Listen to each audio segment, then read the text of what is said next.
E aí, galera? Beleza? Sejam bem-vindos ao Café com Leite Nerd. Esse aqui é mais um vídeo da nossa jornada resumindo e analisando o arco Era de Ouro. E esse vídeo é parte de uma série aqui do canal, onde eu analiso todos os arcos de Berserk, mostrando para vocês toda a qualidade do storytelling de Kentaro Miura, mostrando que ele não era só um artista incrível, mas um escritor incrível também. Para ver os demais vídeos dessa série, é só ficar nesse vídeo até o final, que eu vou deixar para vocês um redirecionamento para a playlist com todos os outros vídeos. Então fiquem até o final aí, beleza? Prontos para mais uma análise detalhada dessa obra incrível que é Berserk? Então pega sua xícara de café com leite e bora pro vídeo.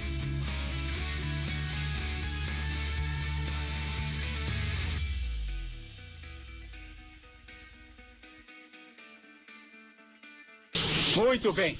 Podem ir para casa tomar café com leite. E não interfiram na luta.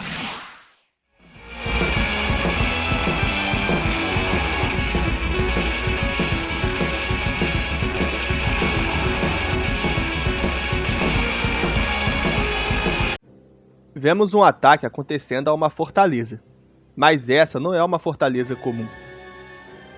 Doodry é uma fortificação imensa, e com uma aparência e uma estrutura praticamente imponente. O exército que ataca essa fortaleza, os Tigres Brancos, um dos mais poderosos exércitos do reino de Midland, parece estar falhando miseravelmente em atacar essa base. Mas como se já não bastasse toda a estrutura inexpugnável de Doodry, outro grande problema se apresentava. A fortaleza não era protegida por uma guarnição comum. Quem guardava aquela base eram os grandes rinocerontes roxos, o exército dos cavaleiros mais poderosos de Shudan.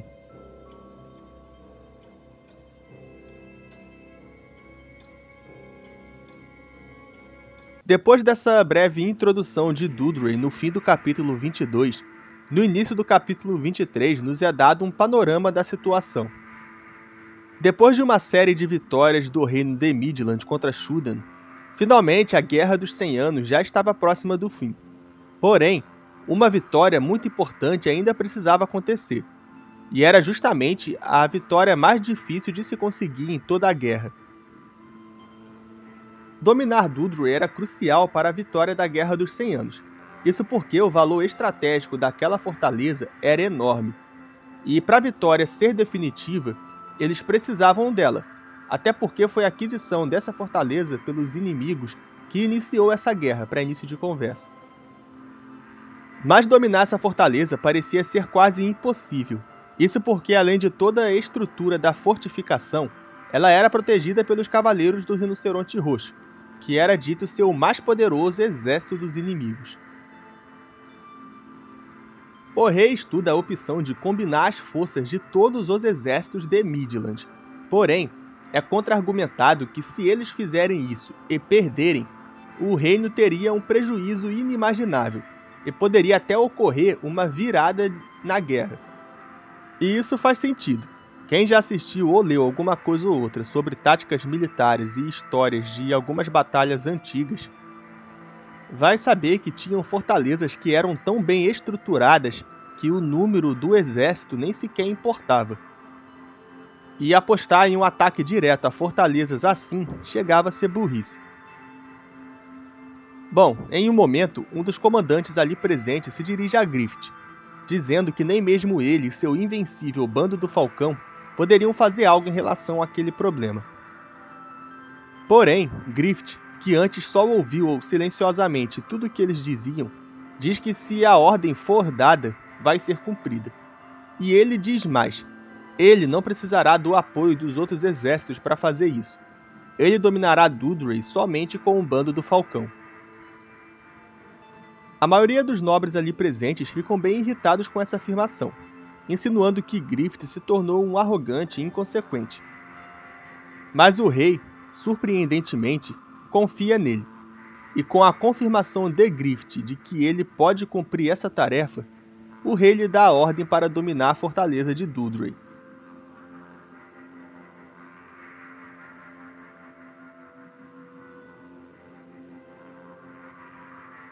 Mas não é só o rei que está confiante em Grift. Alguns nobres também estão. Um nobre chamado Raban, ou Laban, diz a outro nobre amigo chamado Owen que se Grift não puder dominar Dudley, ninguém pode. Narrativamente, os dois servem para representar o lado da nobreza que apoia Grift. Até então, nós só vimos a nobreza detestar ele, querer puxar o tapete, etc. Mas esses dois servem para mostrar pra gente que há um outro lado entre os nobres. Há aqueles que confiam no Falcão. Nessa cena, de novo o lado messiânico de Grift é trabalhado, como em tantas outras ocasiões desse arco. E aqui isso é feito quando Owen olha para Grift todo belo e reluzente e fala sobre a beleza dele, dando esse charme angelical ao personagem. E isso também é mostrado através do Raban, que levanta a hipótese de os dois estarem presenciando o momento de vida de um general dos generais, um herói que aparece de séculos em séculos.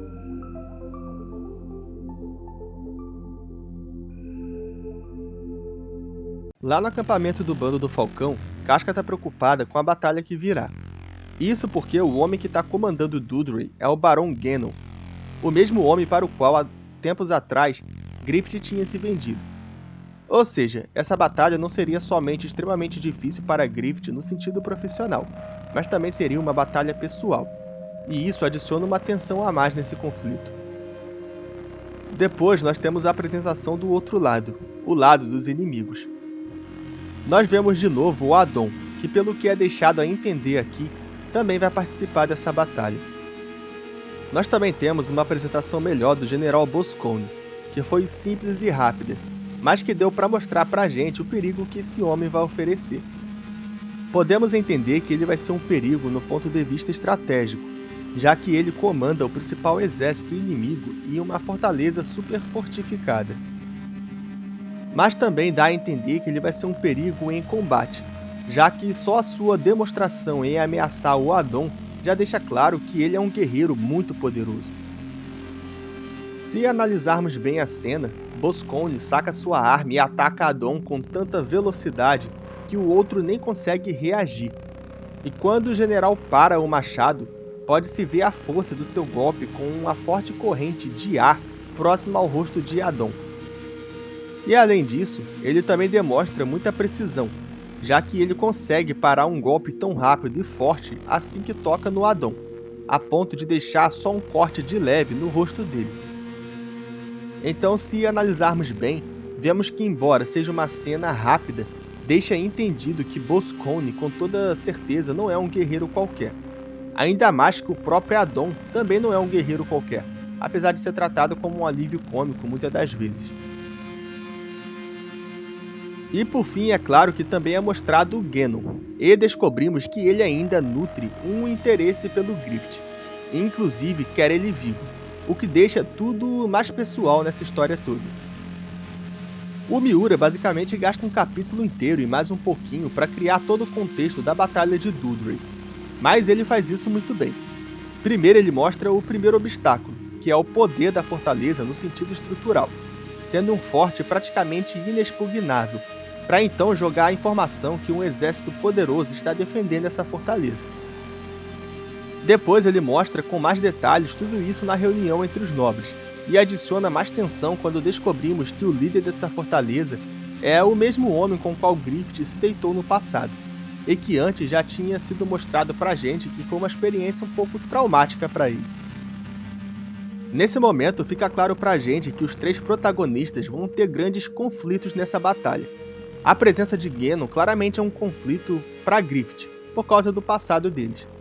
A presença de Adon é um conflito pessoal para Casca, por causa de tudo que eles passaram na última batalha e as coisas que ele disse para ela. E o general Boscone é um provável desafio ao Guts, já que ele é dito comandar o exército mais poderoso dos inimigos. E isso, somado com a breve demonstração do seu poder sobre o Adon, evidencia que ele também deve ser um guerreiro muito poderoso e provavelmente o mais notável entre os inimigos.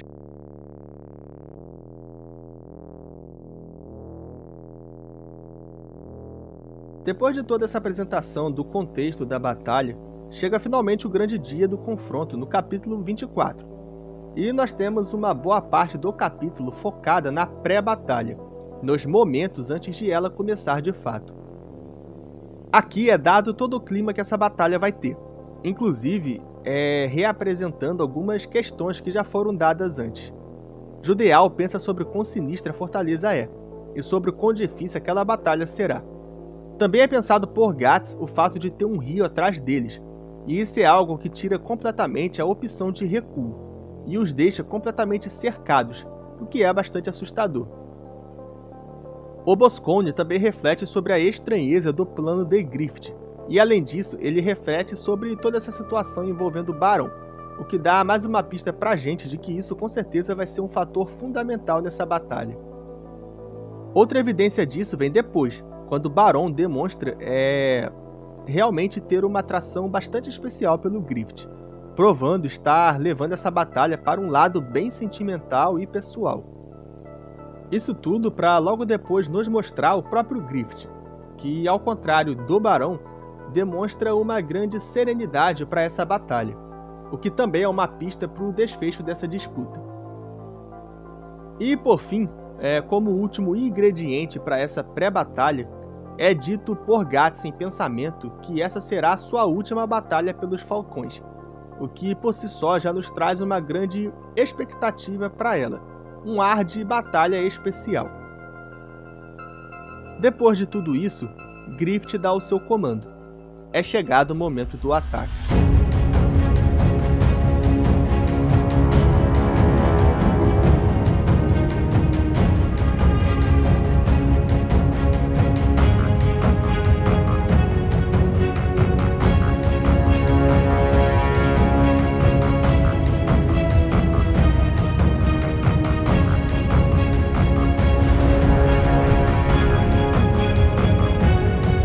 A batalha é muito intensa. Gats e sua tropa têm uma missão clara: entrar no exército inimigo e matar o líder. Ou pelo menos é isso que eles querem que os inimigos acreditem a princípio. De todo modo, Gats tem sucesso ao entrar nas linhas inimigas, e a sua força incrível e a força da tropa de assalto chega a abalar um pouco a moral dos Cavaleiros Rinocerontes. Mas o líder, Boscone, com certeza não é um guerreiro comum, e consegue sobreviver à investida de Gats, e além disso, ele não se deixa levar pela tática inimiga, deixando claro que a vantagem é toda deles.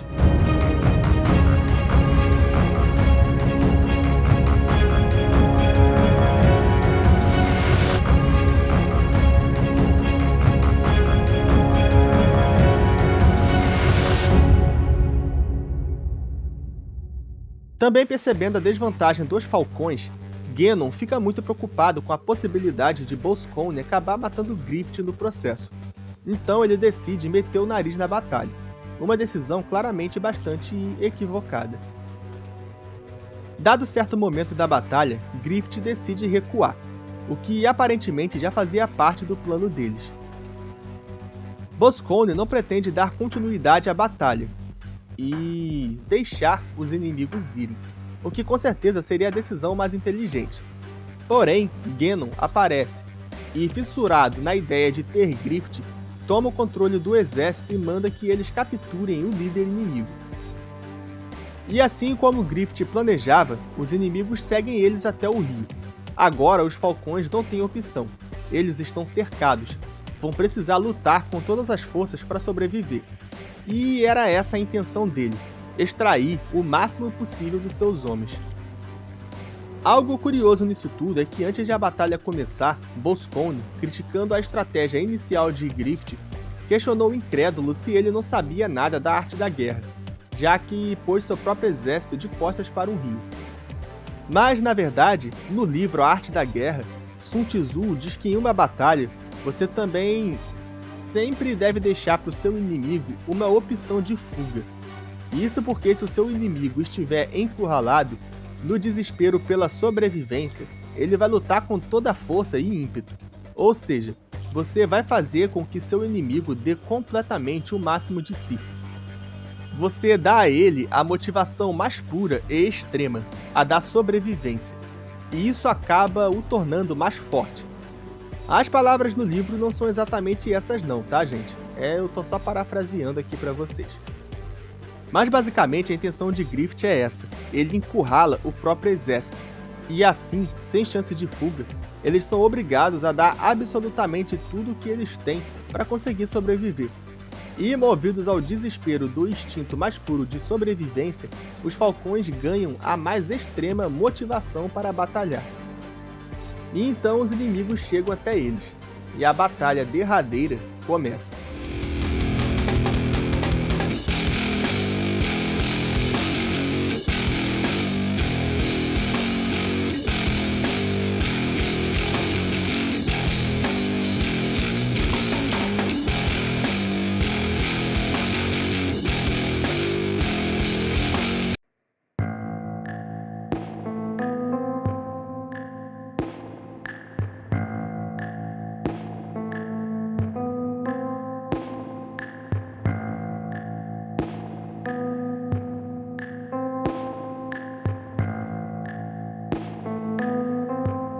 Enquanto o grosso do exército da fortaleza ia atrás dos falcões no rio, Casca e seus homens, aproveitando a cortina de poeira levantada pela ventania na região, que um tempo atrás também já foi revelado ser um plano de Griffith, invadem a fortaleza, iniciando uma batalha de tomada.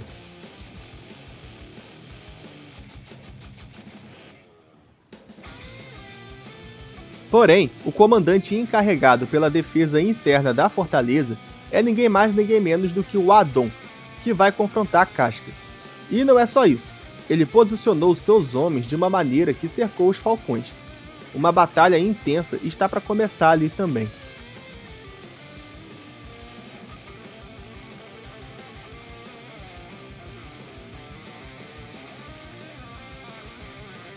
Do lado de fora, a batalha estava difícil. Vemos até os soldados principais do bando do Falcão precisando enfrentar um número razoável de inimigos e passando algumas dificuldades. Genon está impaciente, quer saber por que eles não conseguem pegar Griffith, mas um soldado revela que um grupo forte está protegendo o líder, tal grupo que devem ser os soldados principais do bando. Em meio à batalha, os dois guerreiros mais poderosos de cada exército se encontram novamente. O comandante da tropa de assalto dos Falcões, Guts, e o general dos Cavaleiros dos Rinocerontes Roxos, Boscone. E dessa vez eles não estão só passando um pelo outro. Dessa vez eles pretendem lutar até o fim.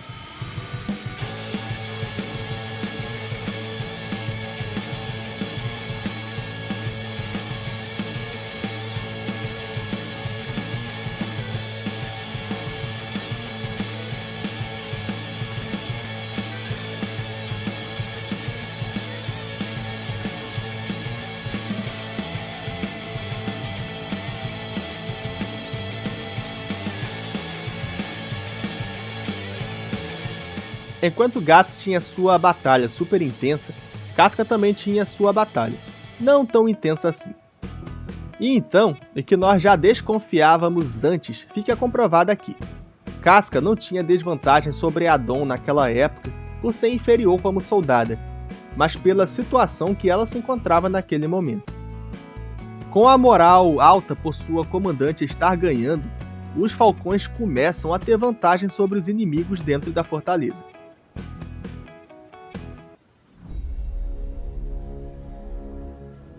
Mas lá fora, as coisas não estão tão boas assim. Até os membros principais do bando estão passando por maus bocados. Inclusive, Rickert quase morre. Mas apesar disso, ele está motivado, indicando que a tática de Griffith para motivar seus homens está dando certo. Falando no próprio, ele luta preocupado. Seu guerreiro mais forte aparentemente está passando por grande dificuldade na sua batalha. Guts e Boscone estão ambos receosos um com o outro. Boscone reconhece o seu adversário como um homem que certamente pode ter sim derrotado mais de 100 guerreiros. E Guts também entende que seu inimigo é poderoso, e que se ele não tomar cuidado, pode ser morto. Mas apesar de tudo ele sorri, e diz que ainda há esperança. Afinal, ele já passou por um inimigo pior.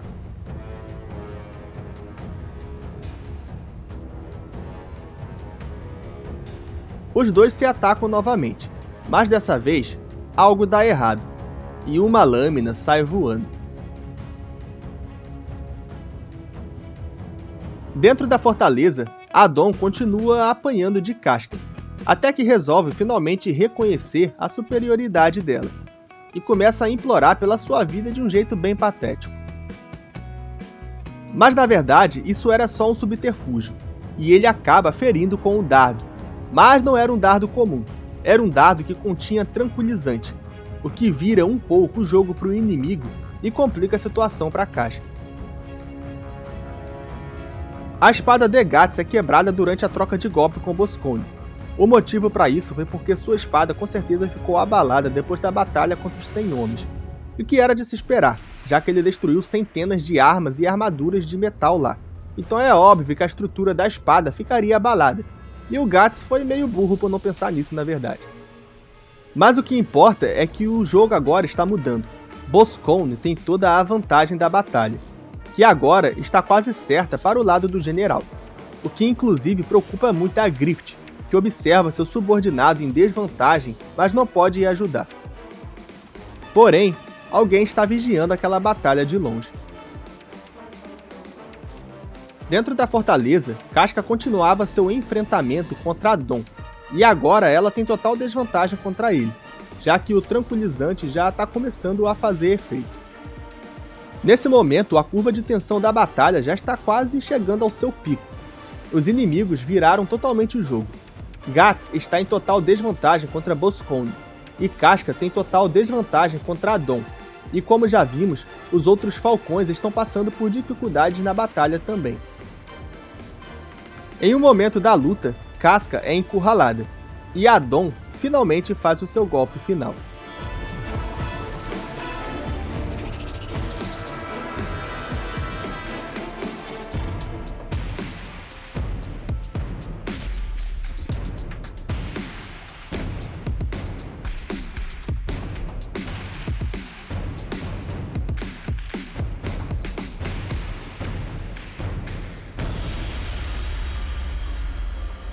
Mas Casca surpreende ao comandante inimigo com um movimento super incrível. Então, é ela quem desfere o golpe final. E após derrotar ele, dá aos seus homens a moral necessária para finalizar de vez aquela luta. Mas Guts ainda se encontra em uma situação crítica. Boscone tem toda a vantagem da luta. Ele está montado e também tem uma arma bem poderosa em mãos, enquanto Guts agora está a pé e só tem uma faquinha. Boscone parte para o golpe final. Alguns soldados ainda tentam ajudar o seu comandante, mas são brutalmente mortos pelo general inimigo. Entretanto, Zod, que observava a batalha, lança sua espada para o protagonista.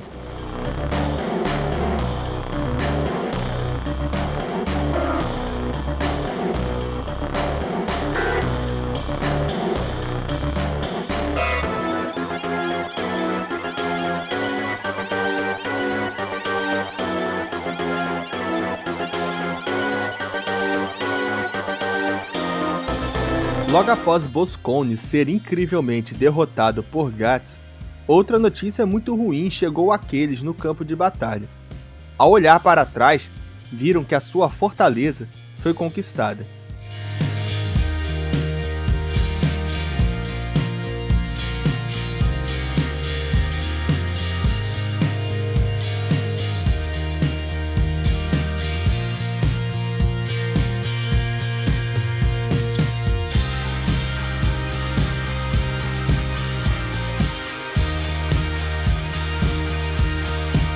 Com a morte do general e a tomada de sua fortaleza, os guerreiros inimigos não tinham mais nenhuma perspectiva de vitória.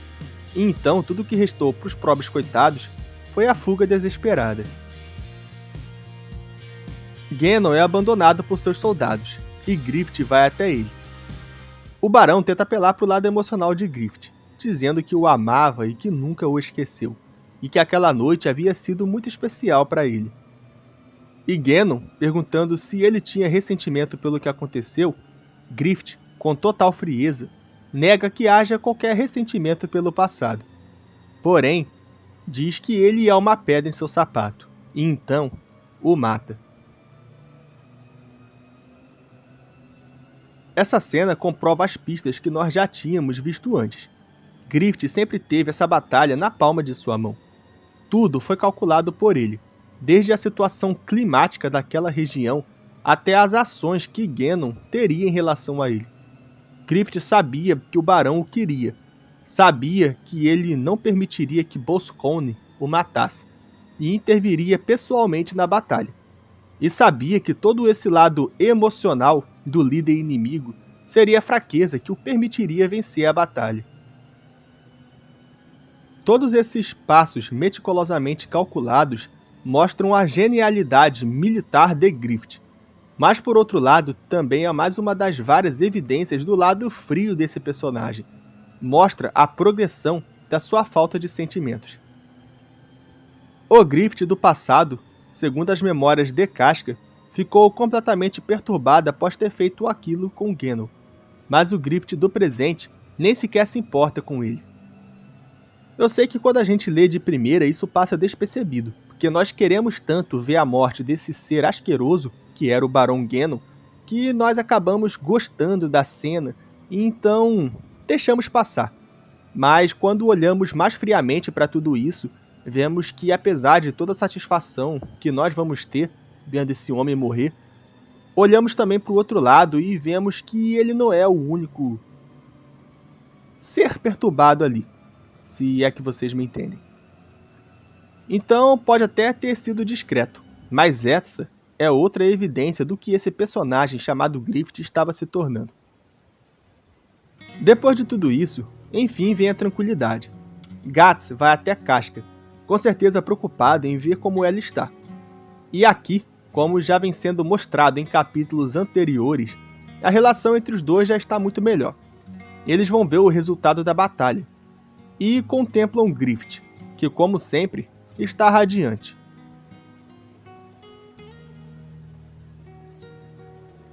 De novo, o mangá bate naquela tecla sobre Griffith estar distante.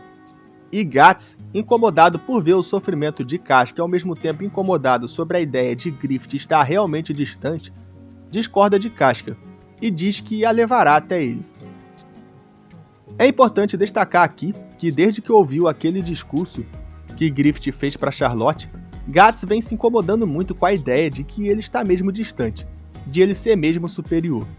Isso com certeza se dá pelo fato de que ele quer que Griffith considere um amigo, e admitir a distância dele o incomoda. Mas falar isso aqui é só um devaneio meu, porque em não muito tempo na história esse assunto vai ganhar o palco principal. E tudo isso vai ser mostrado bem melhor e eu vou falar muito mais disso também. De qualquer forma, Guts decide que vai levar a Casca, mas acaba olhando para trás e pensa sobre quem lhe deu aquela espada.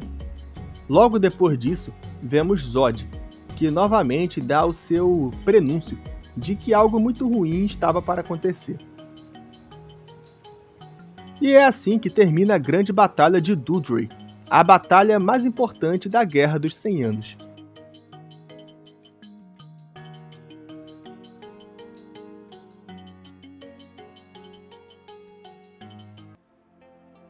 Agora falando de forma geral sobre essa parte, é impressionante como a batalha por Doodrey conseguiu trabalhar muito bem os 3 personagens principais da obra. Aqui, Guts provou seu grande valor como guerreiro eliminando Boscone, o inimigo máximo do exército inimigo. Enquanto isso, Casca também teve a sua revanche com Adon, encerrando aquela trama sobre sua fraqueza feminina. E Griffith mostrou toda a sua genialidade e resiliência, conseguindo usar um trauma do passado ao seu próprio favor, e mais uma vez também mostrando toda a sua frieza e seu foco nos seus próprios objetivos. E além de tudo, consumando a maior vitória da sua vida também. E é claro que, como sempre, a arte do Miura está impecável, contando com quadros absolutamente incríveis e muito bem trabalhados. Por outro lado, tem algumas coisas que poderiam ser melhores na minha opinião. Uma delas é que embora Griffith, Guts e Casca tenham sido muito bem trabalhados aqui, como em basicamente todo o arco Era de Ouro, eu gostaria de ter visto uma participação mais importante dos outros membros principais do bando do Falcão na batalha. Até esse momento da obra, Pimpim, Judeal, Rickert e Corcus não receberam nenhum grande destaque como guerreiros. Isso é algo que francamente me faz um pouco de falta. Como Griffith, Guts e Casca já têm sido tão bem desenvolvidos em todo esse arco até aqui, eu não veria problema em eles dividirem um pouco o protagonismo dessa batalha com os outros membros principais do bando, que basicamente só apareceram em alguns quadros enfrentando alguns figurantes. Dar protagonismo para os outros não era difícil, era só fazer algo semelhante ao que fizeram com o Guts, colocando inimigos fortes para eles enfrentarem. Como foi dito que os rinocerontes roxos eram os guerreiros mais poderosos dos exércitos inimigos, não era incoerente que nesse exército existissem outros guerreiros mais fora da curva que pudessem fazer frente aos membros principais do bando do Falcão. Então poderia ter tido ali um rival para o Judeal, outro para o Pimpim, e por aí vai. Foco nesses personagens como guerreiros foi com certeza o que eu mais senti falta nesse arco de forma geral. E eu acho que a batalha de Doodry poderia ter sido um cenário perfeito para explorar melhor esse lado deles. Isso poderia ser feito com alguns quadros adicionais, talvez um capítulo. Não teria tornado a batalha arrastada, e ao mesmo tempo a enriqueceria mais. Tudo bem que eles foram explorados dessa forma mais pra frente, principalmente na luta contra os Bakiracas, mas na minha opinião poderia ter tido mais durante o arco, e Doodry seria o melhor momento para isso. E outra coisa que eu achei um pouco aleatório foi o fato de o Zod ter aparecido ali na batalha e ajudado Guts. Me pareceu uma espécie de Deus Ex Machina. Não foi um Deus Ex Machina, porque um pouco antes da espada do Guts quebrar, ele já tinha pensado no Zod, o que não tornou a presença dele ali tão aleatória. E talvez o motivo de o Zod ter jogado a espada para o Guts foi porque ele talvez possa ter entendido que a vitória do Guts sobre Boscone era crucial para a vitória de Griffith naquela luta. E vencer ali era uma parte importante do destino de Griffith. Então, para dar um empurrãozinho no destino daquele que futuramente seria o seu senhor, Zod fez aquilo. De certa forma, ele parecia se preocupar com o cumprimento do destino de Griffith, e isso se repetiu na luta contra o Wild. Mas vamos deixar esse papo aí para o futuro. De qualquer forma, mesmo que eu esteja certo sobre as motivações do Zod, na história, isso não ficou tão bem desenvolvido assim. Mas essas críticas que eu estou fazendo são detalhes muito pequenos nisso tudo. De forma geral, a batalha de Doodry foi absolutamente incrível, e com certeza é uma das melhores partes desse grande arco da Era de Ouro.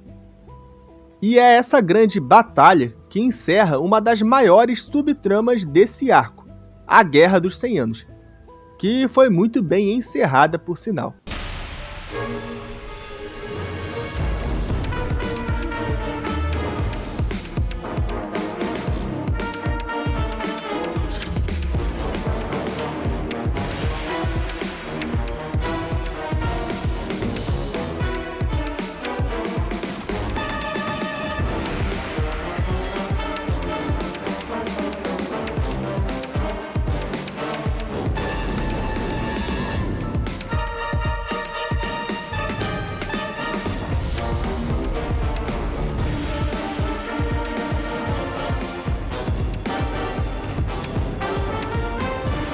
E é aqui que eu concluo essa parte 5 do resumo e análise do arco Era de Ouro. Espero que vocês tenham gostado do vídeo. E já sabem, se gostaram, deem um like para prestigiar o vídeo e se inscrevam no canal para não perderem os próximos conteúdos que vão sair por aqui, inclusive as próximas análises de Berserk. Agora vai estar aparecendo aí na tela para vocês a playlist com todos os outros vídeos análise dos arcos de Berserk. E também 2 outros vídeos sobre Berserk aqui do canal, além de algum outro vídeo que o YouTube recomende para vocês. E é isso, até a próxima, galera!